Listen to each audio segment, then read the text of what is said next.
what drives you though? What kind of keeps you in, right? I know we talked a little bit about before through the informed decision seminars that we have, and we talked to certain folks who say, hey, you know what?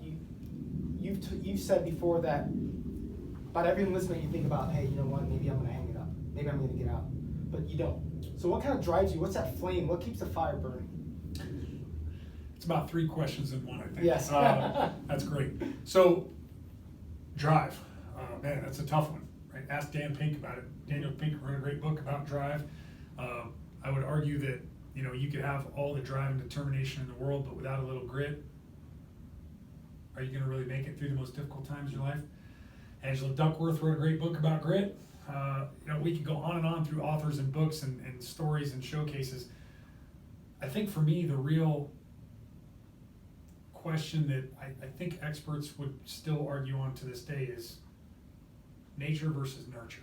How do you get where you're going, right? Is it some predestined fate? Is it a personality trait or element of who you are? Is it the byproduct of your upbringing or the environment that you were in that either creates the desire to be or do a thing, or gives you the stick-to-itiveness and determination or raw skill and ability to achieve that thing that you want to be? I don't know. I know those are all elements in a complex math problem, and if I could simply figure it out, I think I would be solving the next E equals MC squared. Yeah. Right? Like, it would be a significant find if I could work out the equation that equals success and get it validated. It would be a pretty big deal. So I couldn't tell you if it's I think it's some elements of my personality. I'm fairly stubborn.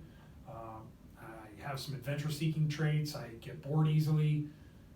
I clearly talk a lot. Right? I mean, there's some elements that maybe make it a better fit for some outdoor adventure-oriented jobs versus sitting behind a desk typing in a computer. So I think for me, one of the things that has maybe not given me the drive, but has provided the fuel or the ability to continue, is that I've had a good alignment with my personality, my knowledge, skills, abilities. The things that recharge my batteries are where I am most days. Mm-hmm. Whether it's getting to talk to people and getting that human interaction, or getting to go out and do something physically demanding or challenging, or learning something new. That's the neat thing about having gotten to spend some time as a PJ, is when people ask you, what's your job as a PJ? Well, I'm prepared at all times to rescue damaged injured aircraft member, right? Like, we have the spiel, but the reality is every day is different.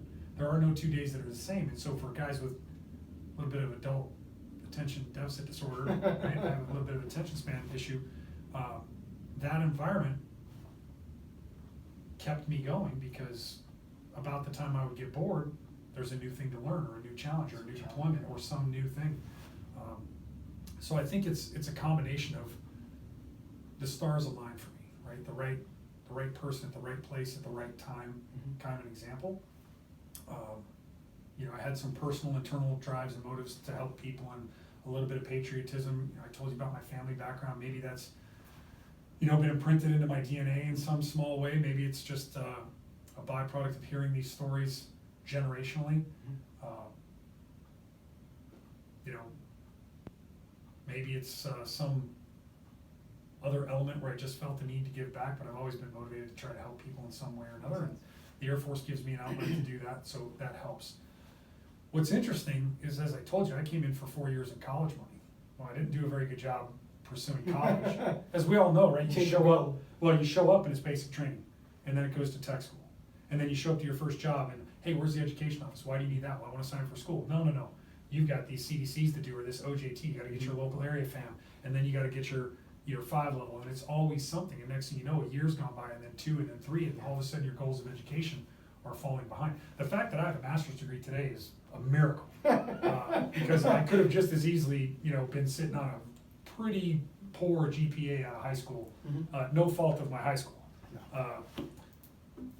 But again, I think the Air Force has given me the opportunities and the things that sparked the drive, right? I was given opportunities to lead and so I wanted to be a better leader, and it occurred to me, man, I better start reading. I better take this course more serious. I better seek more opportunities and talk to more people.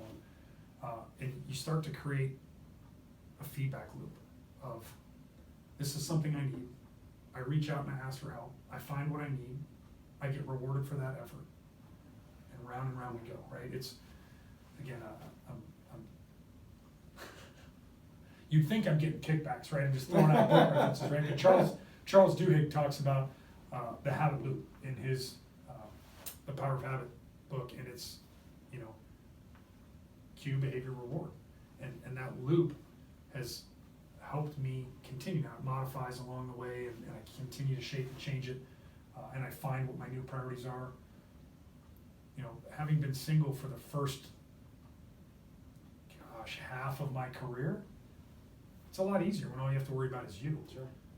I'll take that deployment, I'll go here, I'll go there, and when you get to do that, the toughest choice you have to make is, hey, it's my 10-year high school reunion. Do I take leave and fly home and see some old friends and get to relive some of that? Or do I go on this space shuttle support mission and fly to Morocco and sit alert for the space shuttle launch, and then return through Spain and drink sangrias on the beach after you're done putting the equipment away, and then drive up to Innsbruck, Austria, and do some advanced ice climbing and mountaineering, and then come home. Yeah, what's important? Yeah, well, I'll tell you, as it turns out, it wasn't my 10-year high school reunion. Okay, good. You know, and those are the opportunities that the Air Force afforded me that are just great little footnotes in my career experiences. But they're the things that kept me here. So from 4 years for college money, to cross-training to be a pararescueman, to having to extend to complete the 2-year-long pipeline, and then I volunteered to take an assignment overseas right away. So to get to Okinawa, I owed a little more of an extension, right? And then I get done with that, and I'm PCSing back to Kona. So now I'm coming up on my 9.5-year mark enlistment. I'm getting out again, for sure. For sure, I'm getting out. There's no doubt in my mind. I've got to be in a special tactics unit. I've been in a rescue unit. I've done the things I wanted to do. It's pretty cool. You know, it's the late 90s. I'm gonna get out. I'm gonna go do whatever. I was in Vegas at the time, so I'm sure whatever I was gonna go do was probably not smart. Probably not the right thing. But my phone rang, and not my phone, the team room phone rang, and one of the guys like, "Hey, RT, there's some chief on the phone for you," and it was a guy named Bob Holler, Chief Master Sergeant assigned to the 720 Special Tactics Group at the time. Had got wind that I had decided to separate, and he took the time to pick up the phone and call me. And I answered the phone like, Sergeant Thompson, and right out of the gates, "What's this BS I hear you're getting out?" Well, Chief, you know, I was only here for 4 years, and it's been a while, and I'm thinking I'm gonna get out. And no, you can't get out. Well, Chief, I'm pretty sure that's up to me. I get the choice. He's like, "You don't understand. We can't afford to have you get out. We need good people to stay in." Now, I don't know if that was true or not, but the power of having someone that you respect and look up to. Bob Holler was a sky god. He was a legend in our community. Yeah. You know, he unfortunately died some years later in an inadvertent canopy collision at a low altitude with a combat controller named Danny Page, both good dudes. Sad to see them both. You know, we lost 2 good guys that day. But Bob was a legend. So to have someone like that call him and just invest a few minutes of his day into my future changed my lens. Now, it didn't hurt that he was offering me an opportunity. He was saying, "Hey, I need you to stay, and I'd like you to come be part of the parachute team full time." Well, this was 99, so I would have gone in 2000, or no, maybe this was 2000. So that's right, 2000 is when this phone call happened. That's right, so I would have been at my 9-year point. Math in public, don't do it. Watch out, right? So 2000, I'm at 9 years, right? I was separated at 9.5. He offers me this parachute team thing. I'm like, "Oh man, parachute team, that's pretty awesome." Yeah. Got to jump into some really cool things when we were doing it part-time. I can only imagine how great it would be full-time. But what's after that? He's like, "Well, what do you mean?" I'm like, "Well, the parachute team's at Hurlburt Field. One of my favorite units in the entire Air Force is the 23rd Special Tactics Squadron at Hurlburt Field. Could I go there afterwards? Are you negotiating with me?" only if it works, Chief. Yeah. Right? And he's like, well, it makes sense, we'll see what the Air Force says, but it would save the Air Force a PCS, maybe that'll work out. Yeah. Good enough. And that day I changed my mind. Wow. And I went from I was definitely getting out to I can't believe I'm going to be on a parachute team. Right? I'm jumping red, white, and blue parachutes into sports stadiums and public events, and it was pretty awesome. That lasted for all of about 6 months, Really? and then September 11th happened. Oh yeah. And shortly thereafter, I was on a plane with the 23rd Special Tactics Squadron. Wow. Flying into Uzbek and getting ready for the invasion. So, just amazing opportunities, and you just never know what cards you're going to get dealt. So, for me, at every crossroads, I planned to get out, and at every crossroads, the Air Force offered some opportunity. There was something, right? My career has been this series of false summits. When I achieve this, I will be at the top. Mm-hmm. I will have made it as high as you could possibly go. And you get there, and as you climb over that edge, you realize that it just kind of dips and goes up even farther, and you just didn't know that. And so my career has really been one of changing perspective and ever increasing opportunities. And there's still things in our Air Force that I wish I'd had the time and ability to go and try and do. Who doesn't want to go in Space Force right now, right? PJ's in space, come on. But for some of us, we run out of airspeed and altitude. It's time for me to move on and make way for another generation of airmen to have their story.